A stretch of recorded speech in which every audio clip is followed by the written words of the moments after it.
நான் வந்து நேட்டிவ் பாத்தீங்கன்னா குஜராத். தமிழ் பையனை பார்த்து கல்யாணம் பண்ணிருக்கேன். நான் காலேஜ் படிக்கும் போதே அம்மா கிட்ட எல்லாம் சொல்லிட்டு இருப்பேன், கல்யாணம்னு ஒண்ணு பண்ணா தமிழ் பையனை தான் நான் பண்ணுவேன், இல்லன்னா எனக்கு கல்யாணமே வேணாம். அது தமிழோட கல்ச்சர், அந்த ஃபுட் எல்லாமே அவ்வளவு சூப்பரா இருக்கு. நல்லா ஒரு நீட்டா ஒரு வாழை இலைய வச்சுட்டு, வாழை இலைய வைக்கிறதுல ஒரு ஸ்டைல் இருக்கு. அந்த பெரிய சைடு இருக்கு இல்லையா, அது ரைட் சைடா வைப்பாங்க, லாஸ்ட் முடியறது வந்து லெப்டா முடிவாங்க.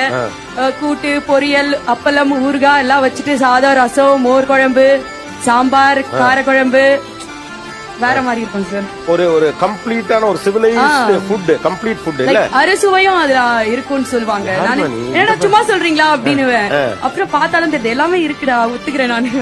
அம்மா இதெல்லாம் நான் சின்ன வயசுல இருந்து சொல்லிப்பேன், தெரியாம குஜராத்ல பிறந்துட்டேமா, நான் பிறக்க வேண்டிய ஊரே இதுதான் நினைக்கிறேன், போன ஜென்மம் இருந்தா தமிழ்நாட்டுலதான் இருந்திருப்பேன்.